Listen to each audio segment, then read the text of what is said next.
afternoon, everybody, and welcome. Thank you for joining us for a conversation on voting with Westchester County District Attorney candidate Mimi Rocah and L. Joy Williams, president of the Brooklyn NAACP. Before we begin the program, I want to highlight that if you need ASL language assistance, as you can see, we will be joined by interpreters Maria Cardoza and Andria Alefhi. And now, let's begin. At Eleanor's Legacy, it's important that we begin with a land acknowledgement.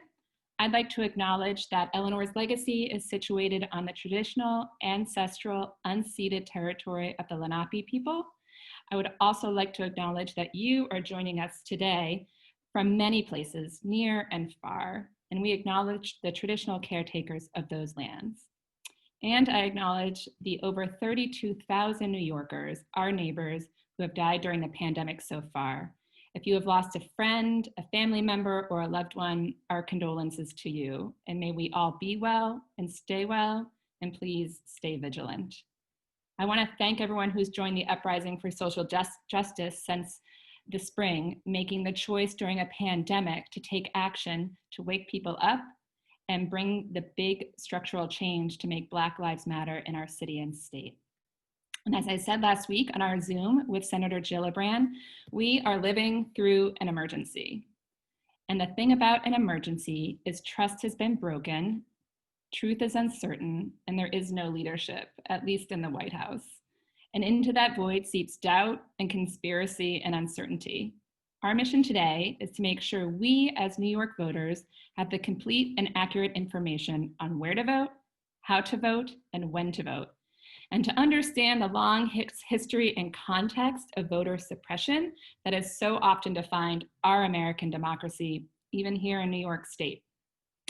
Eleanor's Legacy was founded by Judith Hope in 2001, and we take our inspiration from Eleanor Roosevelt, who said, "Democracy is not about words, but action." In 2018, Eleanor's Legacy launched the Baker Project to flip the New York State Senate and celebrate Andria Stewart-Cousins as the Senate Majority Leader, the first woman, the first Black woman, and hailing from Westchester County to hold that honor. And now in 2020, with the future of the Supreme Court and so much else on the line, I'm glad we did. With that Democratic Senate majority, the first in nearly 75 years, New York codified Roe v. Wade, protected access to abortion, protected access to contraception, protected transgender and gender nonconforming New Yorkers by prohibiting discrimination on the basis of gender expression and identity, protected the survivors of childhood abuse, and began the long process of voting and democratic reforms. In 2020, there is a record-breaking number of women running for the state legislature and for local office all across New York State. Eleanor's Legacy has endorsed 82 candidates for office up and down the ballot. And to make sure these 82 women win, we're doing our part to make sure voters can vote. We'll begin with a conversation with our special guests, and then at the end, we'll open it up to questions from you, the New York voters. So let's begin. L. Joy Williams is the president of the Brooklyn NAACP, the creator and host of Sunday Civics, a podcast for the civically engaged. She's chair of the Higher Heights PAC, and she's a political strategist who most recently managed the phenomenally successful re-election campaign of Congresswoman Yvette Clarke, and she was recently rated by City and State as among the most influential leaders in New York City. So please join me in welcoming L. Joy Williams. Good afternoon, everyone. Thank you so very much, Brett, for inviting me for this important conversation. I look forward to having the conversation not only with you, but with Mimi and all of you who have logged in this afternoon. Great, thank you, L. Joy. And we're also joined today by Mimi Rocah. Mimi is a first-time candidate running right now for Westchester County District Attorney. Mimi is a former Assistant United States Attorney in the Southern District of New York, serving from February 2011 until October 2017. As an AUSA, an Assistant United States Attorney, she was involved in the prosecution of organized crime, gun traffickers, corrupt public officials, narcotics dealers, and sex traffickers. In 2011, under President Obama, Mimi was promoted by U.S. Attorney Preet Bharara as Chief of the Westchester Division for the Department of Justice. Please join me in welcoming Mimi Rocah. Hi, everyone. It's great to be here with you, especially Joy. I'm excited to meet you and get to talk with you, with everyone. And I am wearing my vote necklace that I literally just got in the mail today that someone made and sent to me. So I'm feeling appropriate and excited about it. We like a theme through our day to carry with us. And with 26 days to go and voting actually already underway for those who applied for their absentee ballot, there's no time like the present to have this conversation. So I think what I'll do is present. I've got a bunch of questions. I'll keep an eye on the clock so that we can take any from the crowd that there might be from the audience. I'll start with the first one. I'll ask Joy to answer and Mimi then toss it to you. But as I said, with voting underway for those who applied to vote by mail, what do you want voters to know about voting in New York State in 2020?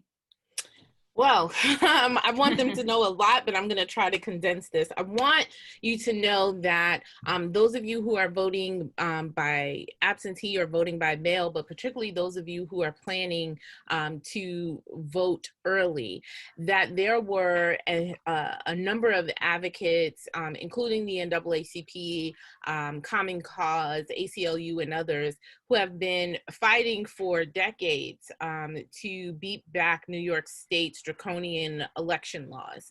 We still have a lot of work to do, but early voting was, we like to present ourselves as New York State as a progressive capital, yet we still have very backwards voting laws. And so it has been a dedicated group of activists and advocates who have been pushing for decades to make sure that we have many different options for people to participate. That includes early voting, which was recently passed in 2018 and sort of expanded, and we're seeing now. So that's an option for you, so you don't have to wait until Election Day. And it's really about making it an election season so that we're not focused on just one particular day for civic engagement. The other thing is that COVID has obviously expanded the opportunity for people to use mail-in voting. We did not have, you had to have an excuse in order to vote by mail based upon the Constitution in the state of New York. COVID allowed us to expand that. We still have a lot of work to do to make sure that the Board of Elections that's administering the elections all over the state, the different offices do it in an effective way. But those are the kind of things that we have fought for some time. The last thing I would say is quite often people use the phrase, people died for your right to vote. And that's 100% true. And obviously we've seen over the past year leading up to the centennial of the voter enfranchisement for women, telling the stories about the number of women who participated, got beaten and sort of given their lives to the enfranchisement of women, but also for Black women and for Black voters in general. There was some blood spilled on the ground to make sure that everybody participated in the franchise. But one of the things that I always say is that to not take that phrase lightly, that it wasn't people dying for your right to go in a booth or to mail back a ballot to choose between two people and that's it. They were fighting and advocating for you to have that right to actually fully participate and have a voice in the democracy, the republic that we operate under. So that's everything, particularly for Black voters, being able to vote for a district attorney, vote for a police chief, or in areas in which you vote for that thinks of you as a human being and has policies that do not discriminate against you. They wanted you to have a say-so over the mayor. They wanted to be able to elect governors that wouldn't create an atmosphere of segregation. So it's not just about having the right to vote and only doing it every 4 years. It's about having active participation and an active voice in your own governing process.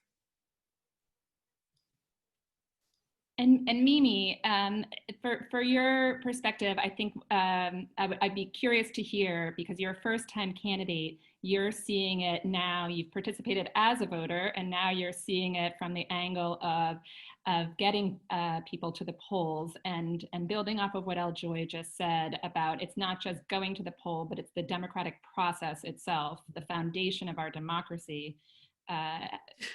Oh, give you. Sorry. God bless you. Why we do things virtual.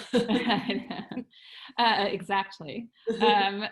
How do you see it now from the other side as a voter, but now as a candidate, and seeing the hurdles or maybe paths to voting and participating? Yeah. So you know, I'm seeing it not just as a first-time candidate, but as someone who just went through the primary and got to see voting in action in a primary in this COVID era.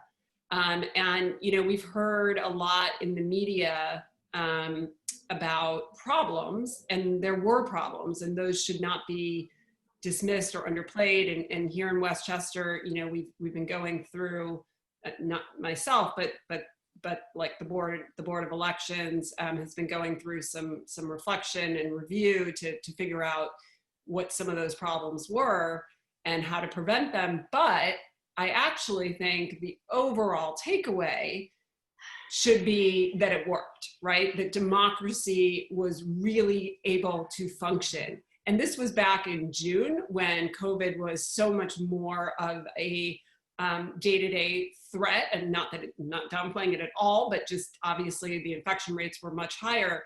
And yet one of the reasons we had problems was we had long lines because so many people showed up to vote in person. And I think it was more than maybe people had anticipated. They thought more people would vote by mail than did. A lot of people did vote by mail, which led to a lot of counting delays afterwards. But a lot of people showed up in person, and a lot of people showed up, period.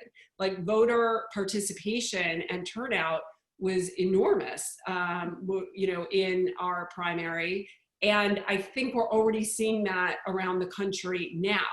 And, you know, that's great for Democrats, so I hear. Participation usually ends up helping Democratic candidates, and that's wonderful. But it's also just great for democracy, because at a time when we see the President of the United States trying to discourage voters, right, through all of his talk about fraud and you know, basically making people feel that their votes aren't going to count and aren't going to be counted. It is so encouraging and wonderful to see actually the opposite happening, and people saying, no, not only are we going to vote, but we're going to vote in record numbers. And I think that's what we're going to see. And, you know, as a citizen, that makes me proud, but as someone who's now counting on people to do that, you know, as a candidate, it really brings me just joy.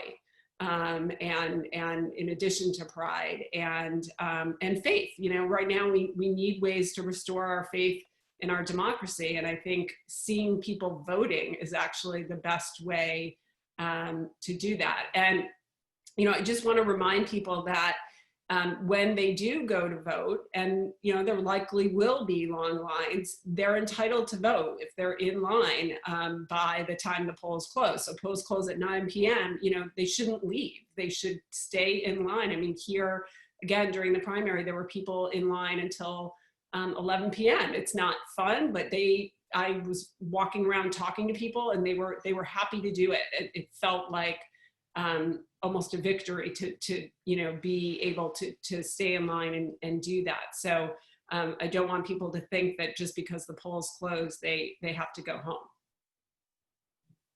So I think that's part of our goal today, is to make sure there is that complete, accurate information out there about when you arrive to vote. If you were standing on line when polls close, you have the right and ability to stay there until your vote is cast. And I just wanted to review a few of the dates that everyone should have in mind. Of course, tomorrow, I never want to assume, so I just want to remind everyone that tomorrow, October 9th, is the voter registration deadline for anyone who needs to register to vote in New York State.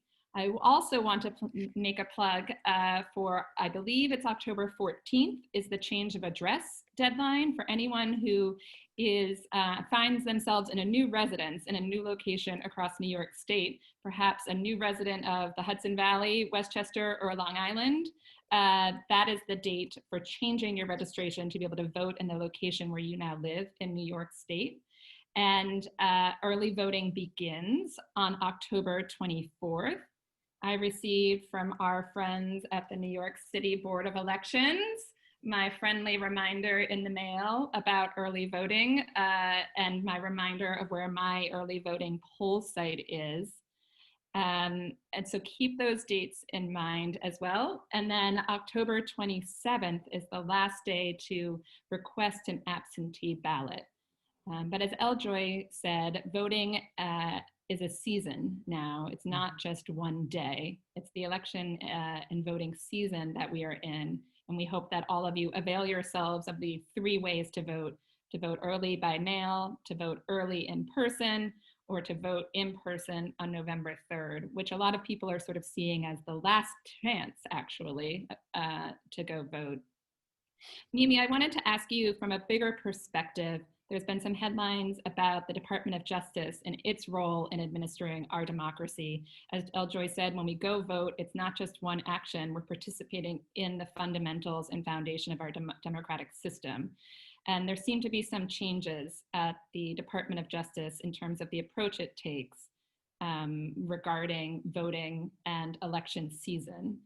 I don't know if you would like to talk a little bit about that and your thoughts regarding it. Yeah, so the Department of Justice has long, both under Democratic and Republican administrations, had a policy, which is basically a little bit more than a tradition, but a firm policy of not bringing cases that could impact an election, not bringing charges against any person or entity that might have an impact on election, usually within 60 days of the election. So that's, again, not a hard and fast number. It's not, a rule that is rigid. It has always been some flexibility, but I remember as a prosecutor of 16 years that, this is something that was really honored. The line prosecutors knew about it, the supervisors knew about it. And if there was anything that was even a question as to whether it could have an impact, and I'm not just talking about, presidential and national elections, but local elections too, they would go to the public integrity section of the Department of Justice and ask, can we do this? Should we do this? And usually it was erring on the side of caution. I mean, in fact, not to bring up a hard topic for many, but the reason that Jim Comey got so much criticism for what happened in October of 2016 was, even though he wasn't bringing charges, he was actually announcing he wasn't bringing charges, but that in many ways, violated the policy of not bringing the Department of Justice into the electoral process. Well, now the Department of Justice, kind of quietly, because this is, Bill Barr is savvy, is loosening, seems to be loosening that policy in advance of the election. And so I think what people are concerned about is, first of all, that something could happen between now and the election, that they try to bring some kind of charges that could have a negative impact on the Democratic candidates. And just as concerning is the idea that, as we've been talking about, it's an election season, not an election day. So I don't think that we expect to know necessarily decisively who the winner of the presidential election is on November 3rd. And we don't want Barr and the Department of Justice getting involved at that point in terms of what ballots, can and should be counted. That is not the role of the Department of Justice. And, it just looks like Barr is willing to go there, right? We know that from the past 4 years, that he's willing to use the Department of Justice as an arm to essentially help Trump, which is not appropriate. So all a long way of saying it's another thing to be on the lookout for, to be aware of. There have been some articles about it, but in this news cycle, you know, it isn't getting a lot of attention. The news cycle moves fast, and that allows for this sort of misinformation, disinformation to seep through. Absolutely. And I think that's why having these conversations again and again, there's always going to be a wave of new voters. There's always going to be somebody voting for the first time or voting in a new way for the first time, voting at a new time, you know, voting early rather than on election day, and making sure that they have as many opportunities to plug in to this complete, accurate information is absolutely imperative. L. Joy, I have a question for you. We've talked about, or there's been a lot of focus as a Brooklyn voter on voting by mail and receiving ballots in the oath envelope from the Board of Elections that are complete and accurate themselves. I think that there's attention to that. But I would ask you, though, to talk about if a person goes to vote, they go to vote early starting October 24th in person, they go vote in person on November 3rd, and they encounter a problem. Their name is not on the poll, on the register, the location is closed. What do you recommend voters do when they go vote in person? This is an important question, and it's actually what I spend most of every election day. I spend next to a phone fielding calls of people of problems at the polls like this. And that's either their name is not showing up in the book, and that's back when we had paper books.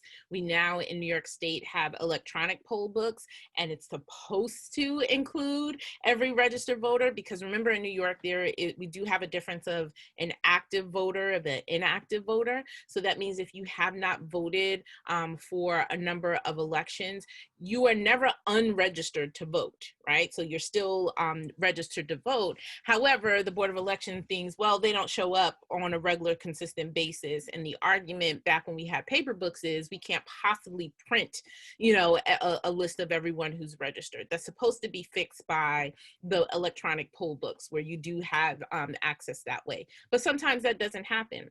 And it can happen for a number of reasons. It can happen because the poll worker doesn't understand how to spell your last name correctly, and you're saying it, and you know, maybe it's spelled a different way or things of that nature. And even though they're looking up your name and they can't find it, it's there, but there's some error in that aspect of they can't understand you, they're looking for the wrong name or something like that, or you're in a different place. And usually if they do find your name and you're not at the right table, but at the right poll site, they'll tell you to go to another table or something like that. Or unfortunately, you may have to go to a different site because your, you know, poll site is in a different location. The other way that doesn't happen is there can just be an error and your name is just not listed there. But you have the right, and this is something that I keep telling people, if you show up, it's the right polling site, it's the right place that you're supposed to be, your name is not there, you ask for an affidavit ballot. Now, the key to this, and this is something that in Brooklyn, we spent a lot of investment on, is what I used to train poll workers about, is to make sure that you are completing the outside envelope of the affidavit ballot in its totality and making sure you sign it. Because if you don't sign it, or if it's not right in terms of your address, they don't even get to open, it's invalidated. You don't even get to open the envelope to count your vote. So it's really important, whether it's the mail-in ballot that was mailed to you, because you're going to vote by mail, or if you show up on election day and your name is not there and you end up having to vote by affidavit ballot, it's really critically important that you fill out everything completely and make sure you sign it in the correct area so that your vote can be counted. A lot of the throwing out ballots that we hear about, because we hear about that in a broad category, 10,000 ballots thrown out and things like that, is because of things like that. Wasn't signed.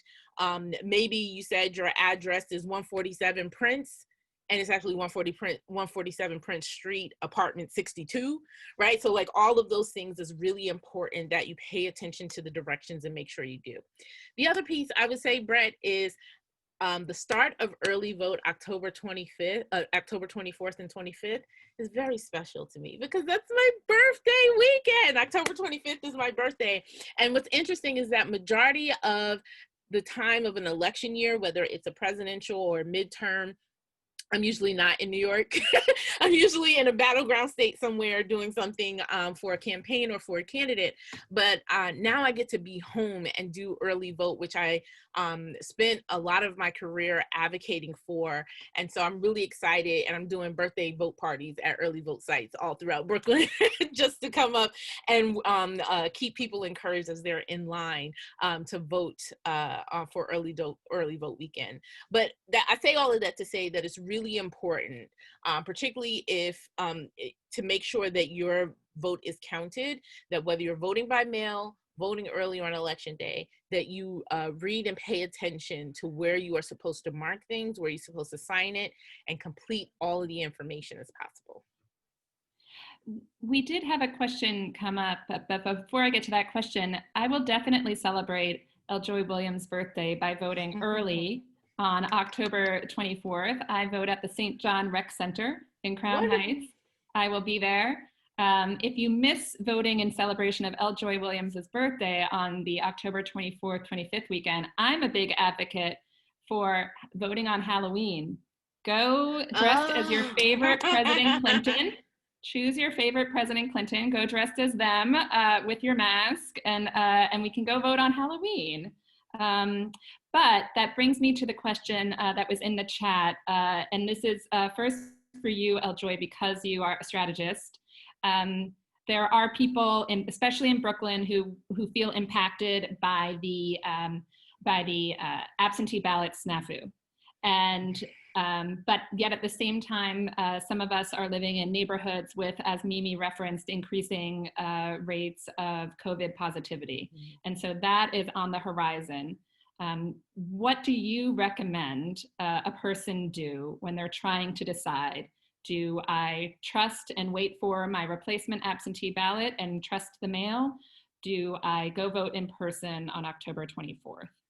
Yeah, this is a really important question. And the first thing I tell anyone is to think about your own safety. And your own ability to keep you and your family safe. If you requested a ballot by mail because to reduce your risk, particularly if you live in communities where the numbers are spiking, unfortunately, we want you to be safe. And so, yes, they send out ballots and some of them have the wrong envelopes. We want you to make sure to use the tracker to see they're supposed to be sending you a corrected version. So make sure you are following and tracking that along to make sure you receive it in time. And in this time, you also have to put postage on the ballot, on the envelope this time. It's not postage paid because the state didn't receive additional federal dollars in order to do that. So you'll need to get a postage for it. If you want to actually put it in the mail, and you want to, when you receive it, you make sure you complete it and put it in the mail the same day. That will ensure that it gets back in a timely fashion. Otherwise, if you have the ability, we talk about early voting and talk about election day, you can complete the ballot, make sure, read all the directions and sign everything as you're supposed to. You can seal it, and then you can drop it off. There'll be a designated box at the early vote sites and on election day. I'm encouraging people to complete the ballot and send it back the day you receive it. That makes sure that it gets back in time, whether or not you're going to mail it or you're going to go to an early vote site on the 24th. You don't have to wait in line. There'll be a box there that you can just drop your ballot, and that way you can make sure that it was received at that time. But the first thing is to make sure that you are safe. And so if doing it mail, completely mail, putting your postage and doing all of that on your own is the best way to keep you and your family safe, then you need to do that. Just do it on the same day you receive it so that you make sure you're not bumping up against the deadline. But there will also be a box at early vote sites and on election day. I think that the democratic reforms that were able to be begun by the Democratic majority under the leadership of Leader Stewart Cousins, I think New York is in a better place for sure than we would be without that opportunity. Elections matter, and we're living that right now. Mimi, I have a question for you. Stephanie Keegan, a Westchester candidate, also on the ballot, running for state assembly in Northern Westchester. She has a question that, and I think I'm wondering the same. Are you telling your future constituents and your supporters any timeline that they should sort of expect for when the results will be final in Westchester County? Hi, Stephanie. It's great to see you again, and wishing you the best of luck in your race. You know, I would not want to give time estimates. I think the best we can do, though, is encourage people to not expect to know on November 3rd, because, you know, that's just an old normal, right? We have a new normal. And so as long as people shouldn't panic just because we don't know on November 3rd, and shouldn't listen to the hype that almost certainly will come from the White House on down of it's, you know, I mean, sitting here right now, obviously, I don't know. It could turn out that on November 4th, it looks like Biden's winning. It could turn out that it looks like Trump is winning. Actually, neither of those things are the end of the story, right? Every vote has to count, and that's what we should keep telling people, and that every vote will be counted. And again, we're running that message against the disinformation campaign that Trump on down is trying to perpetuate of we're going to stop counting and we're not going to count the absentee ballots.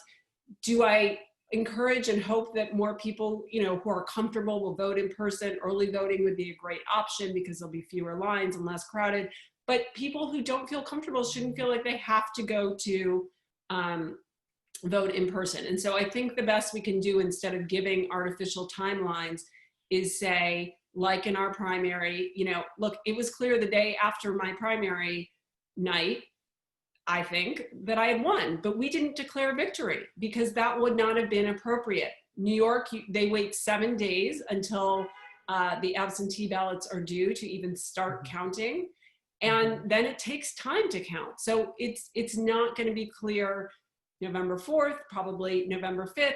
And again, it may seem clear, and we can be optimistic and we can be hopeful, or I suppose it's possible that we'll be sad, but it's not over till it's over. And that's the important message, I think, to convey, as opposed to a certain timeline. Brett, if I may, if I can just jump in really quick, because Mimi, your comments about the time on that is a great reason why people should volunteer to be poll workers. And because when we talk about the counting process of those mail-in voters, those are done by hand. They're not done by machine. It is done by people at tables, 2 people at tables, opening the envelope, verifying that it's signed, which is why you need to sign and make sure your information is correct, opening it, flattening it, making sure there are no errors, and then it's scanned. Here in New York State, it's scanned in the scanner machines. But the reason why it takes time is because that's done by hand to make sure that things are done properly. So it's more reason why you should volunteer, if you are able, to be a poll worker on early vote and election day. And also that work is, again, not done just on election, because that counting needs to happen. And even for those of you who have young people, New York State has a program. If you're 17, you can apply to be a poll worker now, 17, 18 years old. So it's really important that we have competent people who are trained and volunteering. Well, you're not volunteering, you're actually getting paid, but giving your time to help with this democratic process. And that's what will help make sure things are done properly as well. The interest that we've seen at Eleanor's Legacy for people to join as poll workers has been off the charts. I think the level of democratic participation is what so many people who are organizers and strategists like L-Joy, and people like Mimi, who in her role as a AUSA and now in her, we hope, future role as a district attorney, to make sure that our democracy is administered in a fair and just fashion. it's actually, it can be an exciting time to see all of this activity. But I have sort of a theoretical question for you. So voting is underway here, but it's underway by ballot, by mail. But what we're seeing across the country is lines, right? In Virginia, when early in-person voting began, just the other day in Ohio, when early in-person voting began. And we're seeing these lines. And there's both, I take, one can take a lot of hope and inspiration, right? Of people giving up their time to wait in line to cast their vote. But I would ask each of you for your perspective, should we also see that as an indication of voter suppression? That a line to vote is actually a breakdown in these systems that we're all working so hard to build and to uphold. I see Eljoy nodding, so I'll go to Eljoy first. And I guess if you see it that way, do you have, as a candidate, Mimi, having come through this now twice, and Eljoy with the campaigns under your belt, what recommendations do you have that we as citizens can help push forward? Oh, I could do a lecture on this. So one of the things I say, we've got like 12 minutes. Oh, no, I'm not going to do a lecture now. But one of the things I say about voter suppression is that voter suppression does not require malicious intent. So in terms of those who are, we're talking about the Brooklyn errors that have happened. Hey, baby, I'm on a Zoom right now. Okay. Did you finish school? Okay. I'm going to come in a minute. Okay. One of the, just recently, this error put on by the vendor who sent the ballots, out to Brooklyn voters. Now, was there an evil person, in the corporation deciding, I'm just going to mix everything up and send everybody the wrong ballots? I doubt it. Was it an error that can cost someone their vote? Yes. So it's still voter suppression.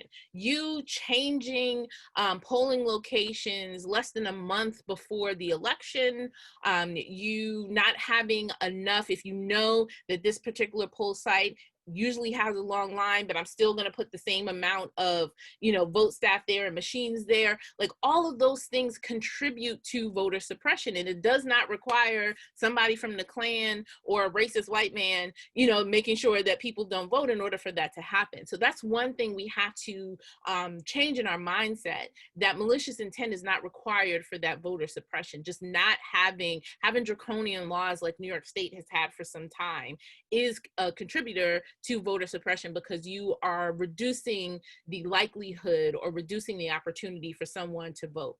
The other larger piece, and this is why I say we have to be involved more than just Election Day, is we do not have a constitutional right to vote, which is something that people are always surprised by. Like the states control the votes, but you do not have, it's based upon states. States determine who is eligible to vote. That's why in some states, people on parole or on probation or formerly incarcerated can, and in some places they can't, right? And so it's really incumbent upon us that if we want to not have the lines, if we want to have more opportunities for people to vote, if we want to make sure we have modern equipment and to make sure that in areas where we need more poll sites, we have them and things of that nature, it requires us to make sure to our elected officials and to the bureaucracy that there is money in order for that to be done, and then also pushing for the will for it to be done. So right now, if we want a better functioning Board of Elections in New York State, instead of what we have now, it requires us to demand it to the people we send to political office. And then for Mimi also, again, you have this sort of this comprehensive perspective as a former official with the Department of Justice, making sure democracy happens and justice happens, and now as a candidate. What are your thoughts on how this system functions and our role in it? Can I just throw in there, though, that I love seeing Eljoy do her parenting school thing. And I don't know if you can tell, but I was actually texting my son, who was in the next room, to stop yelling because he's done with school. And so he's playing video games with his friends and was very excitedly screaming. So yeah, school's over. Listen, I tell everybody, do not apologize for it either. It's just like exactly. We should wear it on our sleeves. We're multitasking. We're doing what we need to do, and everyone should. We're all in the same boat in that regard. But so yeah, boy, I can't give a lecture on this. I'm not as informed as L-Joy on this, but I have a lot of thoughts on it. I'll start with just really aggressively agreeing with the idea that voter suppression does not have to be malicious or have intent. It doesn't matter, right? If it reduces people's ability to vote, it's voter suppression. And unfortunately, we did see that here in Westchester in the primary. I mean, the fact that they didn't, nobody had their normal polling sites. The sites weren't released until very close to Election Day. There was a reduced number of sites in very populated places like New Rochelle. And so, like I said, we have really long lines until 11 o'clock at night. And, I'm not saying this to just be critical. I mean, I do think that Westchester did a good job of doing a sort of self-reflection and trying to figure out what went wrong to hopefully fix it for November. Not every place had that opportunity. But, it's incumbent upon our Board of Elections, wherever they are, to take into account the changing circumstances and adjust and be nimble and get information out to people earlier and have more than one drop-off box like they're having in Texas. That is, look, that, I could read malicious intent into that. And that is more explicit voter suppression. Florida that you mentioned, trying to impose financial barriers on people for voting. So there is both intentional and unintentional. One of the really most horrific things I think I've seen on social media was these, I'll call them militia people in Virginia standing in front of the polling places. And, what I didn't understand is where were the police? Because that is illegal. They were blocking an entrance to a polling place, and not in an unintimidating way. And, look, that's something that I'm going to have to talk. I mean, I won't be the DA in November, but going forward to talk to law enforcement about. I mean, we have an obligation to protect everyone's right to vote. And so when Trump talks about people bringing guns, law enforcement's going to go into polling places. Actually, here in New York, they can't do that. You can't bring a firearm into a polling place, so no law enforcement would be allowed in a polling place. But you also can't have people intimidating voters outside of polling places. And I would say the same thing if the shoe, were on the other foot. If there were Democrats standing, some kind of group that was Democrat aligned that was standing in front of a polling place, it's the same right for everyone. And we have to make sure that that's enforced and the law enforcement's doing its job. I think what a lot of people might not realize when we think about New York State, we might throw our hands up at the bureaucracy of it all, right? Perhaps it's not malicious vendor in upstate New York messing with our ballots. It's just the bureaucracy of how do you get ballots to 2.5 million people in the borough of Brooklyn. But what a lot of people might not realize is when we talk about the Voting Rights Act, and maybe we instantly sort of imagine some far off state in the South that the Voting Rights Act applies to, it was right here in New York, in counties in New York City and even in Westchester County that were covered by the Voting Rights Act, specifically the part about language access, to make sure that all materials were printed in the languages used in addition to English by the voters and citizens living in these counties, and that when Shelby v. Holder in the Supreme Court did not renew the Voting Rights Act, it was New York State that joined a dissent to that, because we know that there are people in New York State who need to access voting and the protections offered by the Voting Rights Act covered voters even here in New York State. So it's always, we're considered a blue state, and that our electoral vote perhaps in the Electoral College is taken for granted. But everything that follows and flows beneath that is so integral to administering democracy and making sure that we're all able to take part in it. It's a complex process, but it does require vigilance beyond just November 3rd, Election Day, for sure. There was one comment in the chat. I wanted to be sure it was said out loud, and I'll expand on it a little bit. The comment was mom's rule, but I believe that includes all caregivers looking after little ones and providing elder care at this moment, and using all parts of their brain, all neurons firing at all times, as Eljoy and Mimi demonstrated for us today. So I'm just going to repeat. We're coming up on the top of the hour, and so I just want to repeat the important dates that everyone should know. Tomorrow, October 9th, is the final day to be registered to be eligible to vote in this 2020 election. October 24th, early voting starts, and that runs until November 1st. October 27th, absentee ballot request deadline. And then your final day to vote, whether by postmarking your ballot or by voting in person, will be Tuesday, November 3rd. And as I say, I hope that the next time we all join by Zoom, it's a celebratory Zoom where we're celebrating District Attorney Mimi Rocah and victories for New York women across the state. I appreciate Eljoy and Mimi, you giving your time today, especially with just a few weeks left to go, to make sure we have these victories to celebrate for New York women.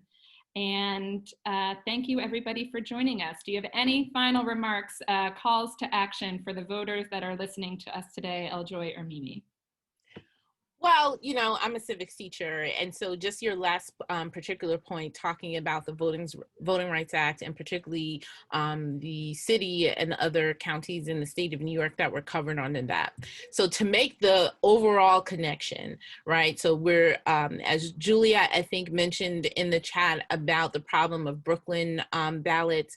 Those of us who are in Brooklyn also remember the great voter purge in Brooklyn that happened as well, which was after Shelby v. Holder. All of those things would have not been possible, particularly the voter purge, if we had a fully functioning Voting Rights Act. They actually wouldn't have been able to do the purge in which they did it. They would have had to actually submit it to the Justice Department for approval, right? Like in terms of doing that. Even those of us who live in the city where we just passed ranked choice voting, they would have had to submit for that to the Justice Department to make sure that there was no undue influence on voters of color or language access or things of that nature. Huh. So just think about like not having that, because it requires, if you're under the function of this of the Voting Rights Act, it requires like you have to get permission first, right, before you implement something.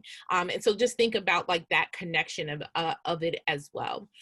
So the last thing I would say, since we're talking about not only voting, I would be remiss if I also didn't bring up the census, because we do have a few more days to the end of the month for people to be counted. And even if you have already completed the census, you got it in the mail, you filled it out, you sent it off months ago, who cares? There are still people in your network, in your phone, who you text and talk to on a regular basis, who have not completed the census, and they can do that online. It is extremely important for New York State, and particularly for those of you who are down in New York City, that we make sure that people are counted. We lost, we knew that we were undercounted in New York City, and we have to live with those numbers for 10 years. And to make the connection to our political life, we live with those numbers for 10 years that impact the districts that are drawn, and therefore our political voice. So it's really important. Tomorrow is the deadline for voter registration. You can find 1 or 2 people in your phone that you can text and ask them if their voter registration is up to date. And you should do that today, because tomorrow is the deadline. And then you can also text another 2 people and ask them if they've completed the census. And you can use the link, My Census 2020, to send to them so that they can complete it as well.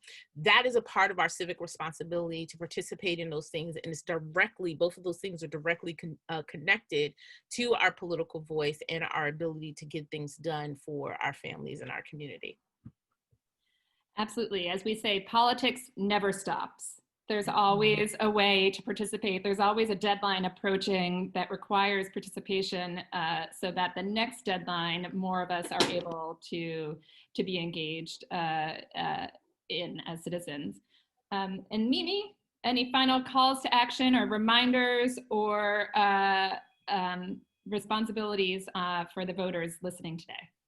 Yeah, I mean, I would agree with that. You know, politics never stops, and it's also, politics is all local and it's all personal. And so I think Eljoy's point is, you know, most of the people who are probably listening to us or will be listening to us are voting, right? They probably already have checked their registration. So it's really about us reaching out to, I mean, I know I have people in my own life that I need to reach out to and you know, encourage them to vote, in part because, look, I think someplace here in New York, you know, where again, a lot of people watching are probably from New York, you know, I think people tend to think, well, you know, New York, you know, it's a Democratic state, whatever, you know, it doesn't really matter. Not true, right? Especially this year, but always, because, you know, guess who's going to be looking at the popular vote numbers?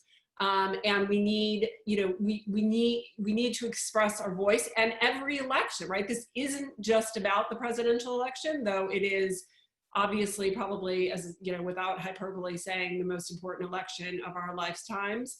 But it's every local office, and I don't even just say that about me because I, you know, have a largely uncontested race.